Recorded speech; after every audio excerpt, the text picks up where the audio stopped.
सबैजना हैन अब हामी चाहिँ यो के रे सीतापुरबाट चाहिँ गाडी जाँदैन रहेछ त्यही भएर अब 15 किलोमिटर जति चाहिँ हिँड्नुपर्छ अब हामी यहाँबाट लगभग 1 किलोमिटर हिँडिसकेपछि चाहिँ हामी गौरीकुण्ड पुग्छौँ हैन अनि गौरीकुण्डमा चाहिँ यो यात्रा रजिस्ट्रेसनहरू देखाउनु पर्छ अनि त्यसपछि त्यो सबै गरेर चाहिँ त्यहाँबाट हाम्रो यात्रा हुन्छ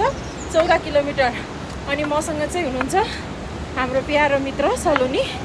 हजुरलाई कस्तो लाग्दैछ त रमाइलो लागिरहेछ ब्याग अलि भारी भारी भइरहेछ पछाडि टायर टायर भइरहेछ तर पनि हामी हिँड्दैछौँ अगाडि बढ्दैछौँ बाबालाई भेट्नलाई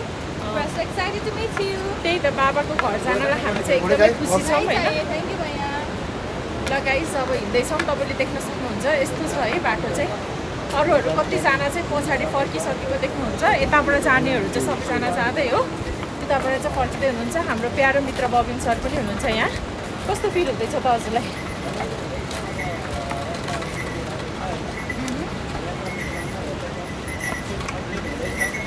ओके गाइस तपाईँहरूले चाहनुहुन्छ भने चाहिँ यहाँ खच्चर पनि पाइन्छ होइन तर खच्चर चाहिँ 3500 लिँदो रहेछ उता गुप्तकाशीबाट माथिसम्म जानको लागि हामीले चाहिँ लिएनौँ खच्चर किनकि अब धर्म गर्न जानु लाग्यो बिचरा अरूलाई के दुःख दिनु भनेर होइन त्यही भएर हामी चाहिँ आफैलाई दुःख दिने प्रयास गर्दैछौँ ल तपाईँ देख्न सक्नुहुन्छ यो चाहिँ आज आउटफिट अफ द डे हो हामी चाहिँ यहाँ एकदम जाडो भएको कारणले गर्दाखेरि राम्रोसँग लुगा जुस राम्रैसँग लगाएर जानुपर्छ जुत्ता चाहिँ एकदम इम्पोर्टेन्ट छ है गाइस यहाँ चाहिँ ल्यान्डस्लाइड एकदम धेरै हुँदो रहेछ पानी कतिखेर पर्छ थाहा छैन होइन र पानी परेको बेलामा चाहिँ ल हेर्नु यसरी हर्न बजाउँछन् फेरि यहाँ पानी परेको बेलामा चाहिँ तपाईँहरूले टेन्सन लिनु पर्दैन यता रेनकोट सु कभर ब्याक कभर सबै पाइँदो रहेछ